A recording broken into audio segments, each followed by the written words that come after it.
You're listening to Rendezvous with the Writer with Bobbi Jean and Jim Bell, only on LA Talk Radio.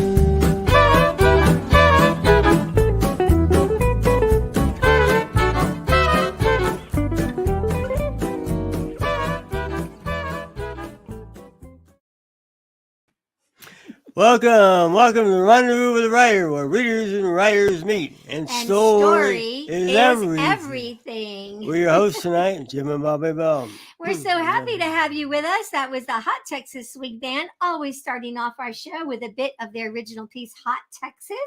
Jim, who is our special guest tonight? Special guest tonight, Gretchen Sheridan. And she's come back for a second visit. We're going to be talking about her newest memoir, The Butcher, the Embezzler, and the Fall Guy, a family memoir of scandal and greed in the meat industry. And I got to tell you, you open the first page and you will not be able to put it down. Thank you. That's lovely. You want to? We have a little bio tonight. You know, we interviewed Gretchen back in February, and we did her memoir, Poetic Justice, which is kind of a license. I know. I always want to say Poetic Justice. I have to make a note to myself. Others have done that too.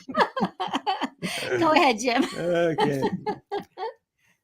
Gretchen is the daughter of Pulitzer Prize-winning poet Richard Eberhart and grew up around literary icons from Robert Frost to Anne Sexton to James Dickey. Gretchen chose a long career in business, advising hundreds of CEOs on how to transform their companies into places where both business and people could thrive. Her first book, Poetic License, a memoir, was a 2021 Forward Indies finalist. Tonight's book, The Butcher, the Embezzler, and the Fall Guy, a family memoir of scandal and greed in the meatpacking industry, is Gretchen's latest title. Mm-hmm. Welcome, Gretchen. Thank you so much for having me back. I have such fond memories of our first conversation. Oh, it was so fun. Yeah. And I think this one will be more of the same. You know, we were talking before, now, and Bobbi and I, I don't know what it's like. Your father was a Pulitzer Prize winner. All his friends were Pulitzer Prize winners. Some of them won them more than once. I think there was even a couple of Nobel Prize winners in there. I'm not sure of that, but anyway. I wonder, what's it like to have Robert Frost come over and hang out? Yeah. I know. He had a big thatch of white hair, thick. It's interesting because when I first met him, I think I was 5 years old, and my father had just started teaching at Dartmouth. And so Robert Frost had been connected with Dartmouth, and he would come over and for dinner or just to sit in the living room with my dad. And I remember everybody felt like he was sort of a god, that's how the family treated him. And he sort of seemed like that because he was white haired and he'd sit in the corner and everybody revered him.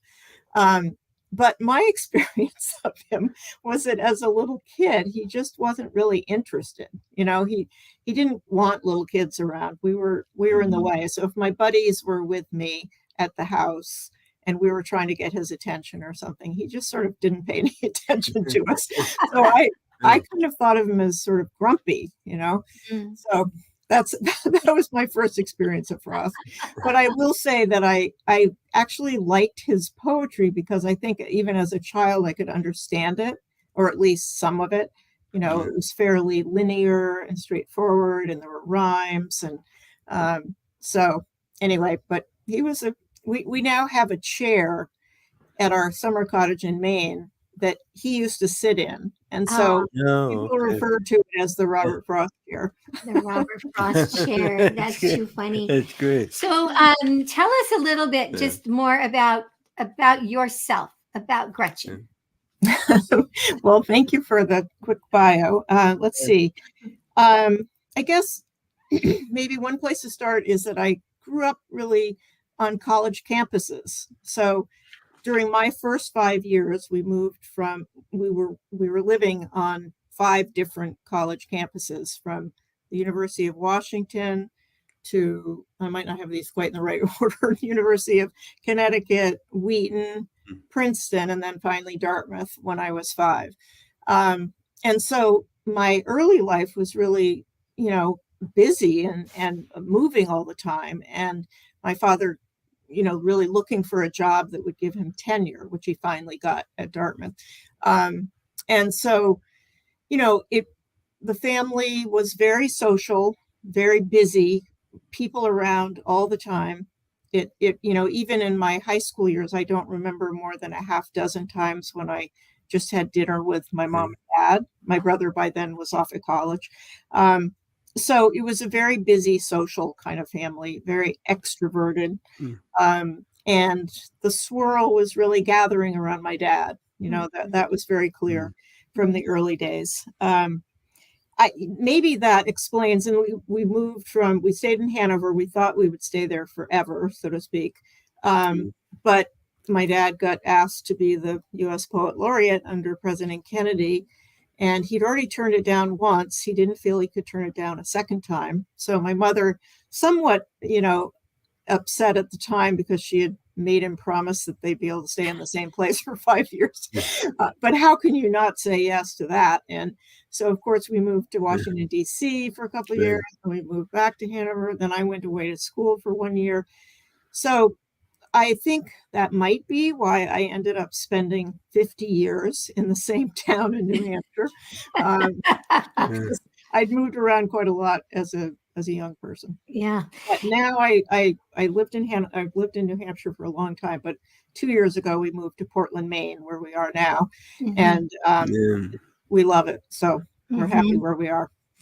Your dad is the son of another amazing man who we meet in this book. Yes. That we're talking about, the butcher, the embezzler, and the fall guy. Yes. And which of the three is he? Yes, he is the fall guy.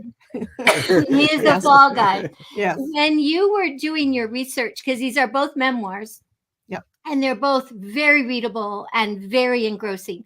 Some things dovetail between the two books. So were you doing research on one and then that led to the other, or how did that work? Yeah, it's a great question. I think I was really working on trying to figure out who my dad was and, my relationship with him. And that's what I was really doing research about in his literary archives at Dartmouth. And I found within that treasure trove 4 big cardboard boxes that he had kept of his father's letters. And it turned out that his father's letters were more or less during this period of time that was of interest to me because I'd grown up knowing about the story about George Hormel, who had recruited my grandfather to work for him to help him build his tiny little meatpacking company into a national brand. And I'd also heard about George Hormel, of course, from my father, and I'd heard about the embezzler, Ransom J. Thompson. Ransom Thompson, pretty good name for an embezzler. Absolutely. But he was called Cy for short. And so it was really in the context of doing the research for Poetic License that these materials showed up. And that just got me really invested and interested in trying to figure out what really happened to my grandfather, whether he was involved in the embezzlement or not. Of course, my family didn't think he was. And that's certainly what I heard growing up. Then I got involved in writing Poetic License. And so this sort of I did some scene building and stuff from this book early on, but then kind of let it go for a while. And I thought it would appear in a short, truncated version in Poetic License. But when my publisher was working with me, she said, no, this is a separate book of its own, which I think was correct. And I'm glad she said that to me. She said, this is your second book. So I had to then sort of refresh all the research I had done because I rewrote the whole thing in the last couple of years. Yeah. Could you elaborate a little bit on your business career? Sure. We talked about it a little bit before, but you interviewed a lot of, you made a lot of presentations, CEOs of big companies. Kind of what was that kind of about? Yeah. Well, I didn't think it had anything to do with my father. I think at the time, I'm not even sure that I thought that it had anything to do with my grandfather. But I will say that because of my experience growing up with all these famous writers, I was pretty intimidated by them on the one hand, and I was also turned off by the sort of big egos and the narcissism of many of the, particularly big men writers of the of the 50s and 60s. And I wanted to kind of get away from that world. It was not a draw for me. I'd always kept journals. I liked to write. I fashioned myself a bit as a writer, possibly, but it was very intimidating. As you pointed out, Jim, I would look around the living room and everybody in the room had a Pulitzer Prize when I was 20, so it was a National Book Award or both. And so it was intimidating for me to even consider. That was the standard, in other words, for writing. So I really wanted to do something different. And when it came to me, this idea of consulting, which came after about 10 years of being in management, it turned out to be a path that I couldn't have imagined maybe I would have taken, but it came as a result of an incident in which is actually talked about a little bit, written about it in the book, where I was going through this merger. Our organization was going through this merger, and it failed, and it was pretty traumatizing, professionally tough for me. And I just kept thinking there's got to be a better way to help organizations go through change than sort of annihilating everybody in the process. And so that got me thinking about, trying to work inside companies to help CEOs, particularly, or their executive vice presidents or VPs, try to manage change in a different way. And what happened was that by some luck, and how those things are, some of the luck in our lives we make maybe, and some of the luck just kind of falls on us. But in this case, in terms of some luck, I ended up early in my career working with a few CEOs of banks and sort of mid-sized companies, mostly in New England at the time. And they took me in as if I was their confidant. I could remember the first time I really realized I had been meeting with a CEO for an hour or something. He'd heard about me from some other CEO, I guess. And anyway, he called me into his office. I was having a great conversation with him. And at the end of it, he said to me, I've never talked about anything like this except for with my wife. And as I was leaving, flying away that afternoon, I thought, that's interesting. I'd been told that as a woman, I wouldn't find a ground in management consulting. It was pretty much all men back then.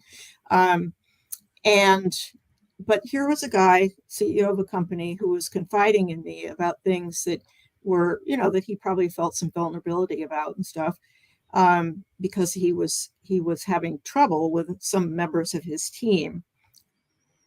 And he was trying to figure out why he couldn't get these two particularly aggressive men to work better together on the team. And he recognized that his leadership was not, doing the right thing at that moment. He didn't really know what to do differently. So anyway, long story short, I recognized from that lesson that I might have a niche, and that, men weren't going to compete with me. It was not, what I learned was that a lot of them couldn't really talk to their bankers or their accountants or their lawyers about what was really they were fearing or what was really worrying them, but they could talk about those things with me. And so I ended up kind of developing a skill for providing, creating sort of safe spaces for CEOs to actually open up about what their vulnerabilities were. And through that experience, I ended up having some really long-term relationships with CEOs, and was just, now that I've written and now that I've studied my dad and my grandfather, I can sort of look back and say, well, there was one thing about some of these men that really intrigued me, and that was that they were willing to take feedback on their behavior. And That's good. my father was Yeah. incredible in many ways, but not all of his behavior was great. And he Yeah. wasn't interested in taking feedback. And so I was intrigued by these powerful men who were willing. So I just sort of kept working at it. In that kind of a world, I think, if you do well with one CEO, they talk about you to somebody else. And pretty soon I was just, that's kind of who I was attracting, were CEOs who were really wanting to change their companies, but recognized they needed to change themselves too, to make that happen. It was great. It felt, reading the book, and we knew a little bit about this, about your background, it felt like your background was really bringing some insights, and partly why it's a memoir, I'm guessing, because you're giving us the story. We're hearing it through letters and interviews and things that you conducted and such, but you're able to read between the lines, or you're able to be very mindful about other things that could be going on. Yes. I think from your experience, and I think that's another piece that makes this such a compelling read. Your grandfather had an enormous, actually all three of these gentlemen, the butcher, the embezzler, the tall guy, amazing capacity for vision and for learning how to do it, but then delegate it, or find the people to build the team, or what, that just, they took a tiny business and exploded it. That's correct. And let's, what time are we at? We're having so much fun, Gretchen. Okay, so this will be a good time to take our first little short break. And I know when you come back, we're going to do a little something about spam. And then you're going to read a passage for us. So stay tuned. Here is where you can find Gretchen's book. Don't go away. We'll be right back. Story is everything. Find a great one on Out West Shop's bookshop. Go to outwestshop.com. Find books and CDs on the menu. Choose Shop Out West on bookshop.org. Browse through featured authors on Rendezvous with a Writer. Explore curated book lists and our featured picks. Add in note cards, calendars, and jigsaw puzzles. One-stop shopping for great gifts. Use the search box to find thousands more titles. Make the switch. Your purchase supports us as independent booksellers. That's our story. Welcome back. Welcome back to Rendezvous with a Writer. Special guest, Gretchen Sherrington, and our book, The Butcher, the Embezzler, and the Fall Guy. So one of the things that we did to get in the mood once we realized what we were writing about is we went to the grocery store and we got spam. Oh, that's great. Jim has the low sodium version. And you have the regular version. And I have one of many regular versions. There are many flavors. Yes, exactly.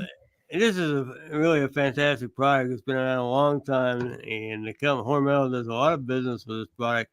That is true. All over the world. Yes. How did this thing all get started, Yeah, it actually was invented in 1937. So this was actually quite a while after my grandfather had left the company. It was invented under the leadership of J. Hormel, who was George Hormel's son, who had taken over. And I don't know how they came up with the formula, but the story goes that they needed a name for it and they couldn't figure out a name. And so they put out a contest, and they said that if, submit your names, what you think this product should be called. And you'll get $100, which probably in 1937 sounded not too bad. Yeah. And so it turns out that the brother of one of my father's very best friends growing up in Austin, Minnesota, was the one who won that contest. Oh, And okay. he thought of it as spiced ham. So he sort of tied together SP and AM for Spam. And so he won $100, but I'll tell you that Spam's made a lot of money for them since. That's for sure. Oh my gosh. So let's go ahead and get more into the book now and the characters. And I think there was something you thought maybe you would read aloud for us to set Yeah, the scene. sure. I'd be happy to. And this is actually this is the very first chapter. And I thought it sort of sets the scene for these three men, for the actual story of what I was investigating, and for the place too, and the time that we're talking about. So it's just a couple of pages. One, Flimsy Pretext, Austin, Minnesota, 1922. In late January 1922, Alpha Luru Eberhardt, my grandfather, peered out the multi-paned windows of George Hormel's executive office at the Red Cedar River below. The river was frozen stiff as death, splitting the meatpacking town in two. The afternoon temperature had barely risen since daybreak. A biting wind drove across the plains, blowing clouds of snow and factory steam eastward and rattling the window's glass. I imagine A.L., as my grandfather was called, stood his ground, undaunted, eyes sure, as he was forced to resign from the company he had spent 20 years helping to build. The men's words were brief that day. A.L. knew there was no point in arguing with his high-strung boss. George Albert Hormel was unlikely to change his mind. Maybe that day, as in photographs, George's right hand palmed his thigh, his fingers spreading south as if ordering a dog to sit. George's skin was paler than A.L.'s, his hair thicker and parted left to right, his nose nearly piercing his upper lip. His pinched eyes nipped the skin beneath his wire-rimmed glasses, conjuring a scolding teacher dressing down an errant student. When the ticking clock on his wall struck the next hour, packing house workers would hang up their aprons and head home. Despite the bespoke suits and starched shirt collars worn by these men, theirs was a killing business, an abattoir that turned plump animals into food, splattering blood on the meat cutters' aprons and dropping guts into buckets on the floor. The facts leading up to my paternal grandfather's forced resignation were clear. 6 months earlier, the company had discovered a nearly $1.2 million embezzlement by its star comptroller, Ransom Josiah Thompson. The defalcation, as it was called back then, had taken place over the course of nearly a decade.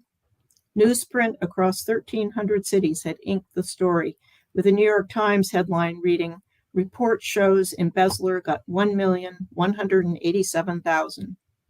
After the embezzlement, the value of one share of Hormel stock plummeted almost to zero, scattering the company's assets and reputation to the wind, putting at risk 1,000 employees and cratering my grandfather's personal wealth, much of it in Hormel stock. As A.L. watched Thompson being marshaled off to jail, town gossip swirled like eddies of pork fat draining off the Hormel cutting floor. That January day, my grandfather trudged out to his Cadillac Suburban, hauling up the collar of his heavy Chicago-tailored wool top coat against the cold. Snowdrifts felt at his pant lugs. Even the howling blow couldn't entirely conceal the sound of squealing pigs being prodded from outdoor pens onto the killing floor at the back of the factory. Across the Red Cedar River, A.L. pulled up the long, winding driveway to his estate.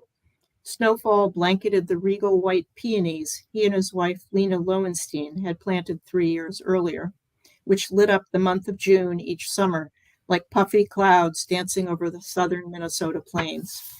The couple's second son, 17-year-old Richard, who would become my father, was shoveling drifts from the family's front veranda.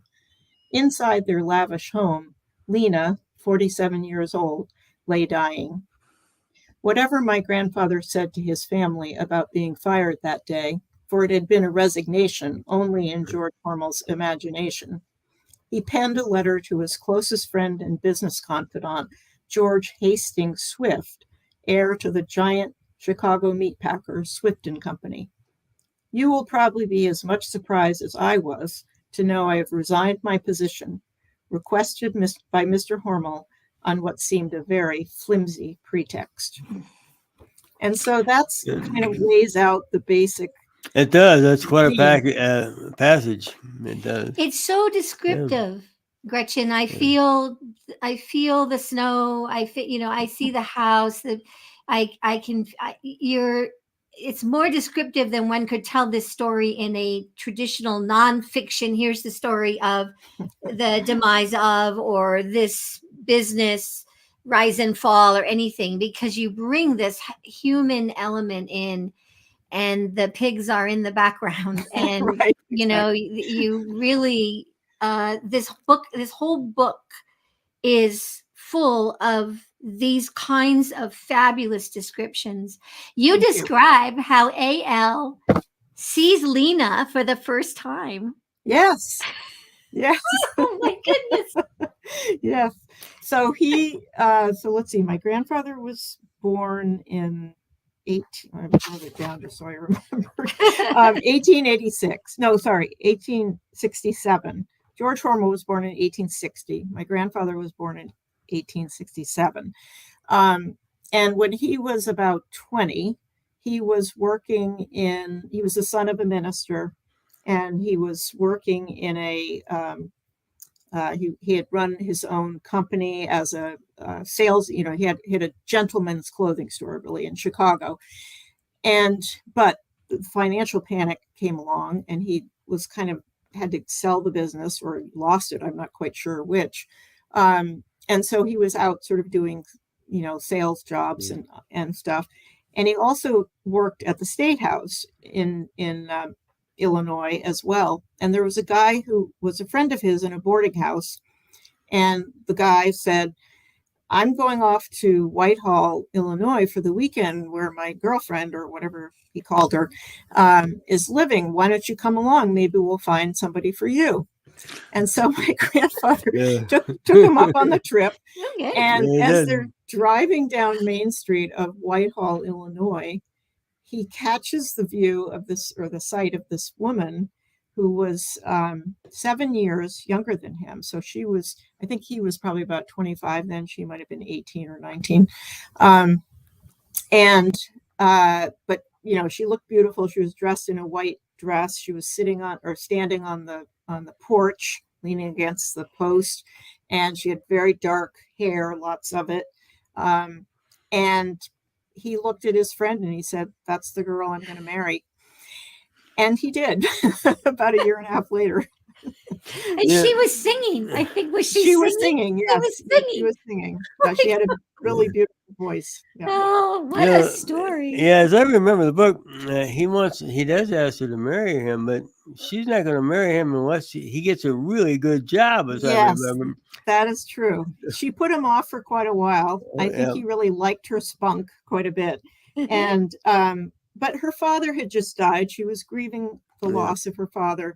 And I think, he represented probably moving away from Whitehall. And she was they both were smitten with each other immediately. But I just don't think she was quite ready. And so she put him off for a while, and did basically say to him that she didn't want him to just have any job. She wanted him to have a good job. And so anyway, that's how they started. So they moved to Chicago, and that's when he worked his way into George Swift's office at Swift Meatpackers. Yeah. And because he needed a job. And I don't actually know the genesis of that meeting. I don't know if he knew the son, George Hastings Swift. Anyway, they were friends or something. They were the same age. And whether that's why he burst into Gustavus Swift's office, or whether it was a big company in Chicago and they needed salesmen and et cetera. Anyway, the story is that he burst into the office and said, "I need a job." And he was given one. The salesmen are like that. You know? Yeah.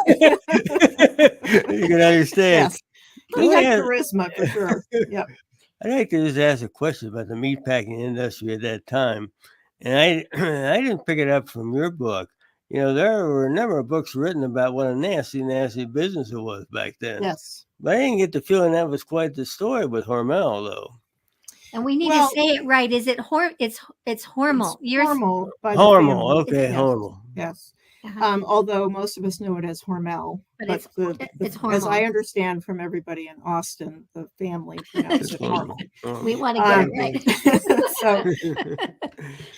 So yeah. So I mean, meatpacking is a tough business. It is still. It's you think about what they're doing. They're taking live animals and cutting them up into pieces, and so I think it's probably still a pretty rough business in a lot of ways. But back then, it was much smaller, of course. And of course, George Hormel, as the founder and owner, would have known everyone. So they were real people to him, and he was a real person to them. He was known as a tough boss, but I think there was respect for him and admiration, certainly for his starting this company. And back then, of course, the meat was all, the animals were purchased from local farmers and, brokers. So much more like you might buy meat today from a small farm near your home or something, rather than now where you go into the grocery store and everything's packaged in plastic and it's been shipped across the country. And so, yeah, I think the companies were a little bit different, but certainly the Chicago meat packing companies were pretty rough. And George Hormel had a view of that because he worked for his uncle, Jacob Decker, who for a little while after he left home, and Jacob Decker had a small meat packing company in Chicago. So he got to see the Chicago stockyards up close. He was pretty reviled, it seems like, from his autobiography by them. And he wanted to do something different. So from the very early days, he got known as somebody who kept very clean factories, relatively speaking, very clean factories, and cared a lot about the people. He paid them well, generally more than average wages. Again, this was in the early days. So I think overall, he was a terrific entrepreneur with great vision, as you said, Bobbi. I mean, if you imagine it, southern Minnesota is not where you would think you would put a meatpacking company. It would be near Chicago at that time, but he had a vision. He thought that he could go up against the big guys, but he needed sales leadership to do that, and that's how my grandfather enters the story, because he was recruited by George Hormel in 1901 to come work for him to provide sales leadership. Before Ale arrived, George Hormel's brothers, 3 of them, had been riding around on bicycles around the countryside selling meat. That wasn't going to take him to a national brand. So he recruited my grandfather. I have the letter of acceptance of the job by my grandfather. It was in one of the things I found in the boxes at my father's archives, and so he moved himself and Lena, obviously, to Austin in 1901. There were a lot of innovations and things going on at this time that I found fascinating. Refrigerated cars, I mean, all kinds of things, new cuts of meat, not being wasteful, understanding that you want to use every single, bit that you can. And I just, again, these were all just visionary things that had a huge impact on business overall, the economy, thousands of people working, all the number of hogs or whatever the right hogs or pigs that were raised and used every year was like in a day. Then was mind blowing to me. How in the world did I know it's incredible. And no, you're really right. And I think, initially, I think Gustavus Swift of Swift and Company was really quite a entrepreneur himself and also a business leader in terms of some of those innovations. The refrigerated rail car really was perfected by him. And my grandfather, working for Swift, understood the refrigerated rail cars and how to exploit them to make, to get product to different markets. And so I think that's probably one of the reasons he was of interest to George Hormel, was because he kind of understood that. And that's where Hormel wanted to go too, because Minnesota actually had a very early and effective and good rail grid across the state. So you could kind of get anywhere. And certainly once you got to Minneapolis, you could get to Chicago and then Boston, New York, et cetera. So I think, the combination of AL's expertise and Minnesota's rail grid and George Hormel's ability to finally get a license he had to get certified, or I can't remember what the term was, but he had to get approved to be able to use the refrigerated rail cars. And but the cuts of meat. The other interesting story about Hormel is that when he was working with his uncle, Jacob Decker, in Chicago, Decker said to him, I can't remember exactly the quote, but something like, clean meat doesn't spoil. Dirty meat spoils. So the lesson that Hormel learned from that was cleanliness was important.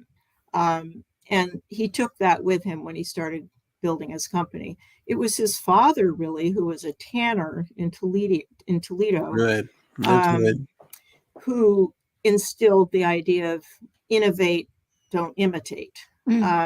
So his father actually set him on that course of innovation. And I think to this day, I can't really speak to the current Hormel Foods at all, but I think to this day, it's known as an innovative company. They're constantly rebranding or, and buying new brands and changing things up. So that's kind of baked into the DNA of the company now. I think. So interesting. We're going to take another break, Gretchen. And when we come back, we want to talk a little bit about process of memoir writing and maybe some things you learned about your family. No spoiler alerts that were surprises as you went along. We'll be right back. Yeah. Here at the Out West Shop, we're passionate about the American West, the truth and the myth. We're purveyors of fine Western goods. We scout for unique and distinctive apparel, accessories, home decor, and general merchandise that are a reflection of the Western lifestyle. We hunt for unique artisans and craftsmen who are inspired to create decorative art you can wear based on their own love for the story of the West. We round it up and bring it to you. Check out OutWestShop.com when you need anything Western. Welcome back to Rendezvous with the Writer. Special guest, Russell Sherrington. And we're talking about the butcher, the embezzler, and the fall guy. That's a long title. Plus, there's a long subtitle. Yes, a family memoir of scandal and greed in the meat industry. Gretchen, we know you did a lot of research here for the book, and obviously the one before. But did you invite other family members with you to help you in this? Yes, I recruited all my cousins. I have several cousins have died, unfortunately, but I do have wonderful Eberhard cousins, and every one of them gave me something for the book. One of them, Eloise, came with me on one of my trips to Austin, one of my research trips, and she has stood by me from the very beginning on this book. She certainly felt that Ale was wronged by George Hormel. And I think on some level she still feels that, but she also was very interested in learning, what I was finding, along with her sister Lil. And so my cousins have been really helpful through this whole thing. And it's been a delight for me to help this story be told more broadly. I think even if they don't agree with every word I wrote or would have said something differently, I think they're really grateful to have a document that sort of lays out the story, certainly in my own way, but that they also feel is valid. And that was important to me too. You attended, I think, with your brother, a very important, and it has had long impact on your life, to a school, well, to a school, a district, I think, Mhm. and students that were involved in a poetry contest. And you write about it. The story kind of comes in and out of the book. We sort of visit that moment. You want to talk, because it's a wonderful story. You want to talk a little bit about that? Sure. So I think it was 2000, the city of, well, the school system of Austin, every year they put on a alumni event of some kind that sort of honors one of their alums in the high school. And so in that year they wanted to, they nominated my dad to be, the honorable person at this event. And it was constructed as a 3-day celebration citywide. This is a city of about 20,000 at the time.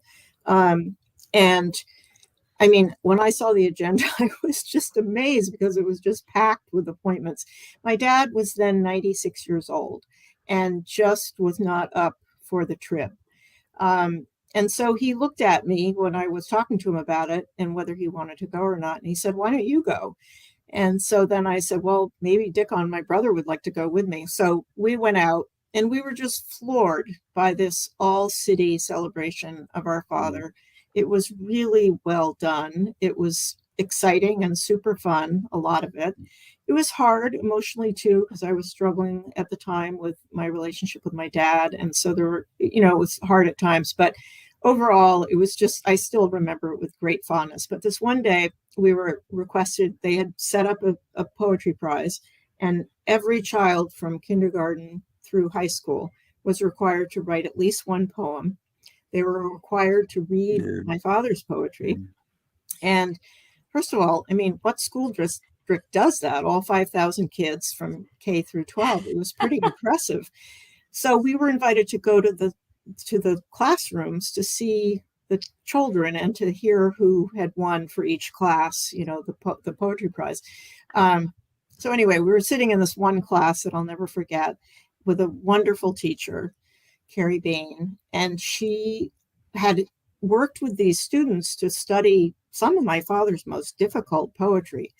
And we were sitting on these little chairs in front of them. I think it was fifth graders. And they just started asking us these most beautiful questions, from everything from how many pencils did your father use to, what did your mother make for dinner, to then discussing his probably most famous poem, The Groundhog, in quite a lot of detail and insight about the poem. I was just floored by them. I was so impressed. And one little girl asked me a difficult question at the end of the class, which was, "Do you like your father?" And I had to come up with something at the moment. And so I kind of stumbled my way through the answer to that question, but it was one thing that sort of motivated me to keep going with Poetic License. I wanted to be able to answer that question honestly. Anyway, I have tremendous admiration and respect for the Austin school system. And after this, my brother and I chose to set up an annual poetry contest, which continues to today. So every spring I get a sheaf of poems from them. It's great fun. That's just so wonderful. We each never know the impact that our life might have, or something we do, or something we start, and then to reap it, to know it's happening. Yes, that's such a blessing. Very satisfying. I'm looking at that nasty clock, Gretchen, and I don't like it's just taken away. Where can people that listening or watching get your book and follow where you might be doing appearances? Where do they go? Okay. Well, first, I think they can probably get it through your shop, right? But they can get it wherever books are sold. If they want to learn more, they can go to www.gretchensharrington.com. The name is spelled correctly on the screen. 1 R in Sharrington. Yeah. And they will learn other things too. And I'm holding up both books because One of them. Oh yeah. Oh, that's I'm good. holding up both books. And we did talk with Gretchen back in what was it, February? And you can find that podcast at LA Talk Radio on our Rendezvous page. And of course, this is the book that we've been talking about tonight. Jim, you have a quote. A quote. Yes, Jim always picks such a good quote. Actually, this is a passage from the book. Great. We cling to our myths, especially heady and intoxicating ones. We want to believe them as truth. We help in their construction by denying what's in front of us and filling in holes to reinforce their validity. In very great myths, there are heroes, ones we don't want to see fail. We want our town, our company, our marriage, our family to rise and success, no matter what it looks like behind the veil. And C. Thompson created these myths, weaving himself into southern Minnesota's psyche like a boll weevil through a crop of cotton. By the time he was found out, it was nearly too late. What a Thank phrase! you for choosing. Like a boll weevil. What was that? Like A boll weevil through a crop my of gosh. cotton. The text, That's the great, prose, isn't it? the prose is full of those readers out there. You really will want to read this book. Gretchen, we're going to just take a moment. Thank you for being with us.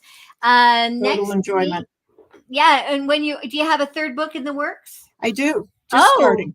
Oh, good. So we know we're going to get to have you on again. I'd love to be back. No date yet. No, okay. What's the book going to be about? Can you say? Well, it's another true crime story, but it'll be fiction this time. Okay. But it's still Right about up our complicated families. Ooh, Yeah. right Very up our good. alley. Oh yeah, we'll like this one. We, Jim and I have a couple commitments coming up, so we are kind of rebroadcasting the next 3 weeks. One of those weeks is Thanksgiving. Best of Rendezvous next week will be rebroadcasting Manuel Schneider's book, The Cult of Destiny, and she just has won a number of awards very recently, and it's a fabulous interview. The following week, the team of Andrews and Wilson, they were with us in June, and we discussed their brand new book at that time, Dempsey, and wonderful team. You'll enjoy listening to them chat together.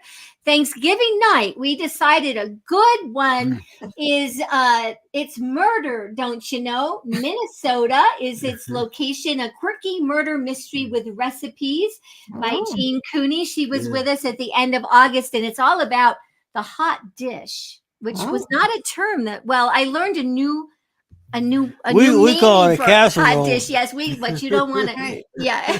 It's called hot dish.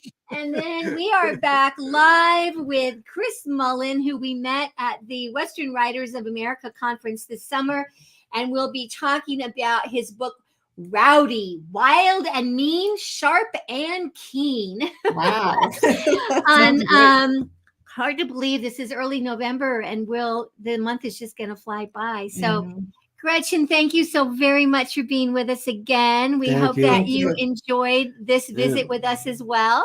Totally. I always do. You're great. And for the listening audience, these are great books. And the one we read is a great book on management, a great book on business. And with a lot of twists and turns. And do we get the embezzler or don't we? And Thank you so much. Christmas is around the corner. Everybody should have at least one book wrapped for the holiday season. So thank you so much on behalf of Jim and me. It's always a great day out west. We'll see you down the trail. Thank you. Bye-bye. Thank Good you night. very much.